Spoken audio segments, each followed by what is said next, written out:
नमस्कार श्रोते हो, इरा ब्लॉगिंग मराठी या यूट्यूब चॅनलवर सर्वांचे स्वागत. आजच्या व्हिडिओमध्ये आपण ऐकणार आहोत खेळ मांडला या कथेचा भाग 16वा. लेखिका संजना इंगळे. सागर आणि प्रमिला दोघेही भाऊ बहीण आपला भूतकाळ कितीतरी वेळ फोनवर आठवत असतात. इतके दिवस मनात साठलेलं प्रमिलाने पुन्हा एकदा बाहेर काढलं. एक प्रकारे मन मोकळं केलं. सागर या सर्वांचा साक्षीदार होताच. बाळ अनाथ आश्रमात असताना त्यालाही त्याच्या निर्णयाचा राग येत होता. पण एकीकडे लहान जीव आणि दुसरीकडे बहिणीचं भविष्य या द्वंद्वात तो अडकला होता. अखेर प्रमिलाच्या भविष्यासाठी बाळाला दूर करण्यासाठी सागरने आपला हट्ट लावून धरला होता. पण जेव्हा मानवकडे बाळ गेलं तेव्हा मात्र सागरच्या मनावरचं ओझं काहीसं कमी झालं. आरोहीचा नवरा नकुल त्याला काहीही करून त्या बाळाची माहिती हवी होती. आरोहीची स्मृती गेल्याने तिला विचारण्यात अर्थ नव्हता. तिच्या घरातले तर याबाबत पूर्णपणे अंधारात होते. म्हणूनच नकुलने सागरच्या बायकोला, खुशीला, जी त्याची कॉलेज मैत्रीण होती, तिला त्याने सागरकडून काहीही करून ही माहिती काढायला लावली. अखेर खुशीने सागरच्या मोबाईलमध्ये त्याच्या नकळत कॉल रेकॉर्डिंगचा ऑप्शन चालू केला. सागर आणि प्रमिलाचं बोलणं होताच सागर बाहेर गेला असता खुशीने ते रेकॉर्डिंग पटकन आपल्या मोबाईलमध्ये घेते. संभाषण बरंच मोठं असल्याने खुशी ते रात्री शांततेत ऐकायचं ठरवते आणि तोवर घरातल्या इतर कामाला लागते. रात्री जेवायला बसले असता खुशीला अचानक नकुलचा फोन येतो. खुशी जरा घाबरते. सागर समोर नकुलला काय उत्तर द्यायचं? माझं काम झालं का हेच विचारायला फोन केला असेल त्याने. खुशी मुद्दाम फोन सायलेंट करून बाजूला ठेवून देते. पण नकुल मात्र सतत फोन करत असतो. खुशी, तांब्यातलं पाणी संपलं आहे, जरा आणतेस का? सागर खुशीला सांगतो. खुशी उठून आत जाते आणि तिच्या बाजूला असलेला तिचा फोन मात्र तिथेच ठेवून जाते. सागरला फोन चमकताना दिसतो. खुशी पण ना फोन सायलेंटवर करून ठेवते. असं म्हणत फोन हातात घेतो आणि बघतो तर नकुलचे 6 मिस्ड कॉल. नकुल, इतके मिस कॉल? काही अर्जंट असल्याशिवाय कॉल करणार नाही. आरोहीबद्दल तर काही सांगायचे नसेल ना? सागर विचारत असताना परत एकदा कॉल येतो. सागर कसलाही विचार न करता कॉल उचलतो. सागर काही बोलायच्या आधी नकुल तिकडून बोलू लागतो. ते ऐकून सागर एकदम जेवण सोडून उभा राहतो. इतक्यात खुशी पाणी घेऊन येते आणि सागरला तिच्या फोनवर असलेला बघते. खुशीला दरदरून घाम फुटतो.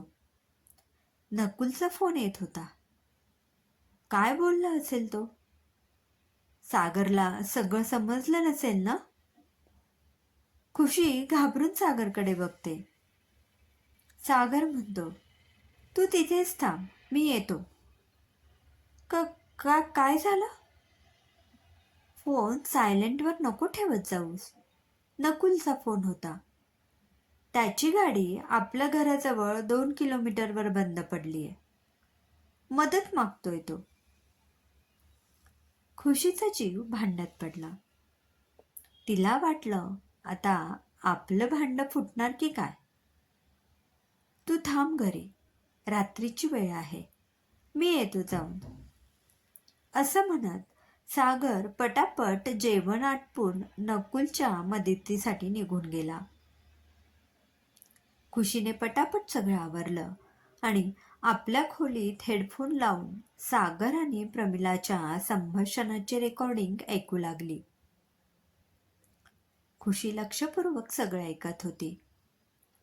जसजसं तिला सगळं समजलं तसतसा तिच्या अंगावर काटाच उभा राहत होता.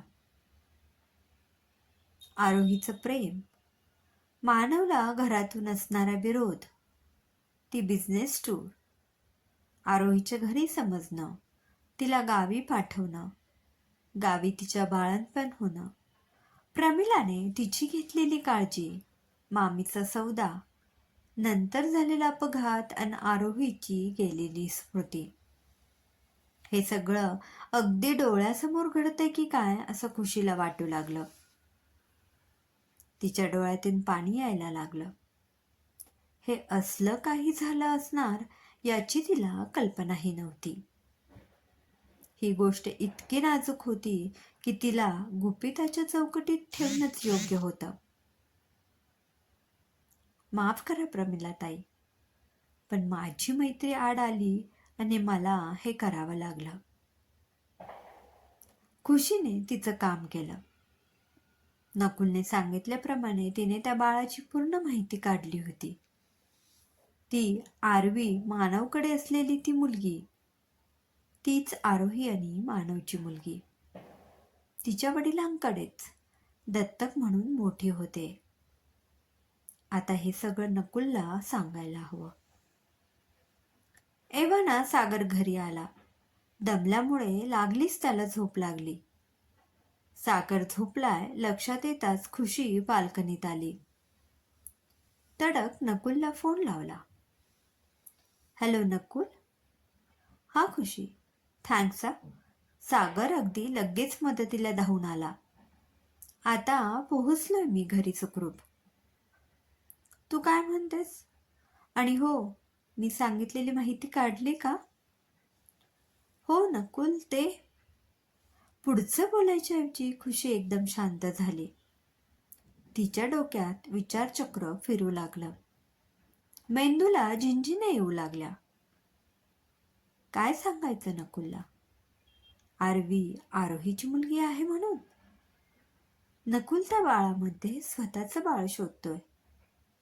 नकुलला समजलं तर तो आरवीला घेऊन जाईल आरोहीची मुलगी म्हणून.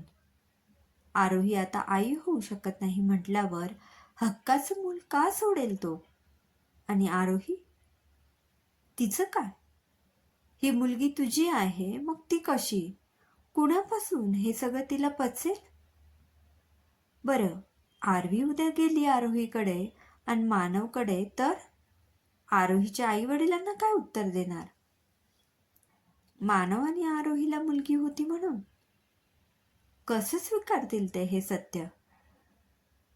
मानवला जर समजलं की आरवी त्याचीच खरी मुलगी आहे, आरोही पसंत झालेली, तर त्याचा संसार, त्याच्या बायकोची काय चूक यात?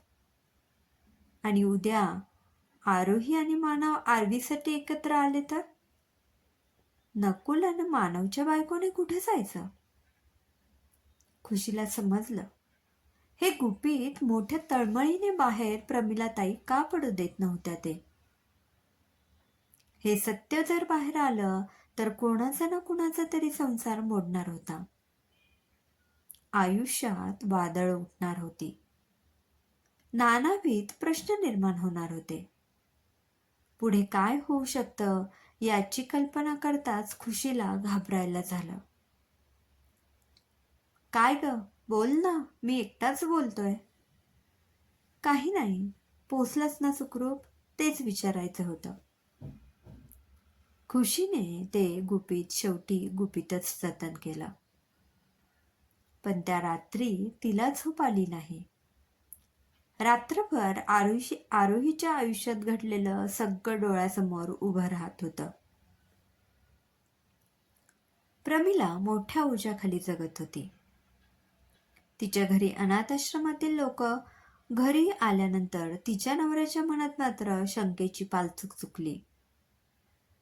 कल्पेशराव तसे साध्या सरळ मनाचे, पण अनाथाश्रम, बाळ, सही हे सगळं ऐकल्यानंतर मात्र प्रमिलाबाबत त्यांच्या मनात प्रचंड संशय माजू लागला. प्रमिलाला जेव्हाही ते याबद्दल विचारत तेव्हा ती सांगायला टाळाटाळ करे. त्यामुळे कल्पेश संशय अजून बळावू लागला. प्रमिला तरुण असताना काही चुकीचं पाऊल तर तिच्याकडून उचललं गेलं नसेल ना? तिचा भाऊ सागर कामानिमित्त कायम बाहेर. मग प्रमिला एकटी घरात असायची. मग नको त्या शंका कल्पेशरावांच्या मनात उफाळू लागल्या.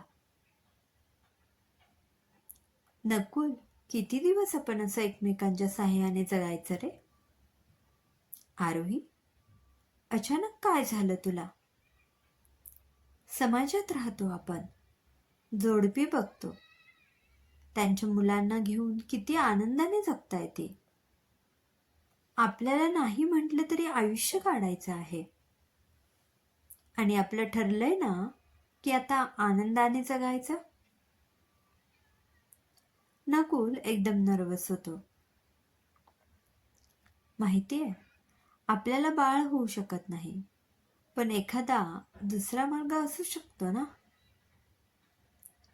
नकुलला तिला सांगावंसं वाटतं, विचारावं वाटतं.